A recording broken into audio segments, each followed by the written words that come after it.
নমস্কার, সুপ্রভাত। শ্রী শ্রী রামকৃষ্ণ কথামৃত। আমি ধারাবাহিকভাবে শ্রী শ্রী রামকৃষ্ণ কথামৃত প্রথম থেকে পড়ার চেষ্টা করছি। গতদিন শ্রীমর সঙ্গে ঠাকুরের দ্বিতীয় দর্শনের অধ্যায়টি তৃতীয় পরিচ্ছেদ শেষ হয়েছে। আজকে পড়ব চতুর্থ পরিচ্ছেদ। তব কথামৃতং তপ্তজীবনং কবিভিरीडितं কলমশাপহম শ্রবণমঙ্গলং শ্রীমদাততং ভুবি গৃহন্তি ये হৃদা জনঃ। চতুর্থ পরিচ্ছেদ। অজ্ঞানতিমিরন্ধস্য জ্ঞানাঞ্জনশলাকয়া চক্ষুরুন্মীলিतं येन তস্मै শ্রীগুরবে নমঃ। মাস্টারকে তিরস্কার ও তাহার অহংকার চূর্ণ করো।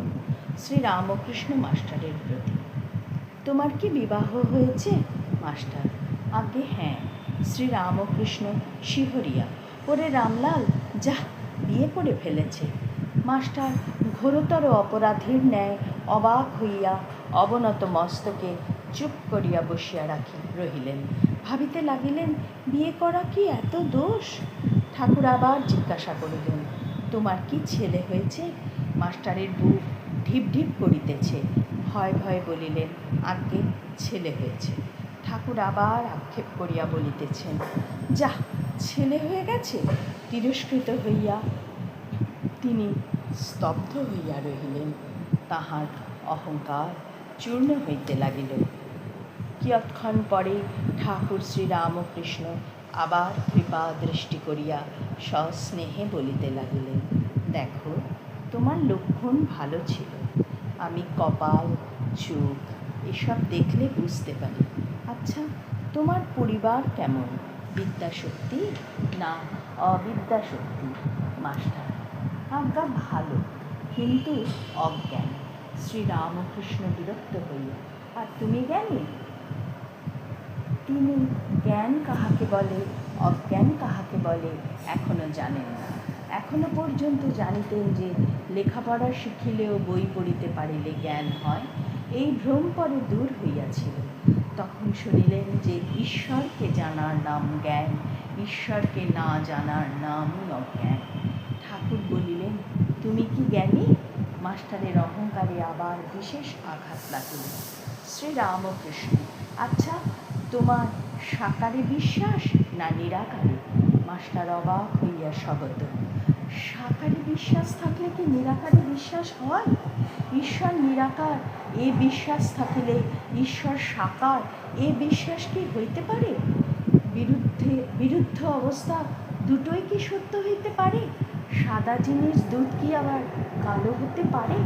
মাস্টার: আজ্ঞা নিরাকার, আমার এইটি ভালো লাগে। শ্রী রামকৃষ্ণ: তা বেশ, একটাতে বিশ্বাস থাকলেই হলো। নিরাকারে বিশ্বাস, তা তো ভালোই। তবে এ বুদ্ধি করো না যে এইটি কেবল সত্য আর সব মিথ্যা। এইটি জেনো যে নিরাকারও সত্য, আবার সাকারও সত্য। তোমার যেটি বিশ্বাস সেইটিই ধরে থাকবে। মাস্টার: দুই সত্য? এই কথা বারবার শুনিয়া অবাক হইয়া রইলেন। এ কথা তো তাহার পুঁথিগত বিদ্যার মধ্যে নাই। তাহার অহংকার তৃতীয়বার চূর্ণ হইতে লাগিল, কিন্তু এখনো সম্পূর্ণ হয় নাই। তাই আরেকটু তর্ক করিতে অগ্রসর হইলেন। মাস্টার: আজ্ঞা, তিনি সাকার এই বিশ্বাস যেন হলো, কিন্তু মাটির প্রতিমা তিনি তো নন। শ্রী রামকৃষ্ণ: মাটি কেন গো? চিন্ময়ী প্রতিমা। মাস্টার চিন্ময়ী প্রতিমা বুঝিতে পারিলেন না। বলিলেন, আচ্ছা, যারা মাটির প্রতিমা পুজো করে তাদের তো বুঝিয়ে দেওয়া উচিত যে মাটির প্রতিমা ঈশ্বর নয়, আর প্রতিমার সম্মুখে ঈশ্বরকে উদ্দেশ্য করে পূজা করা উচিত। ওম নিরঞ্জনং নিত্যানন্তরূপম ভক্তানুকম্পাধৃতবিগ্রহং বৈ ঈশাবতারং পরমেশমিড্যং ত্বং রামকৃষ্ণং শিরসা নমাম। হরি ওম তৎসৎ। শ্রীরামকৃষ্ণার্পণমস্তু।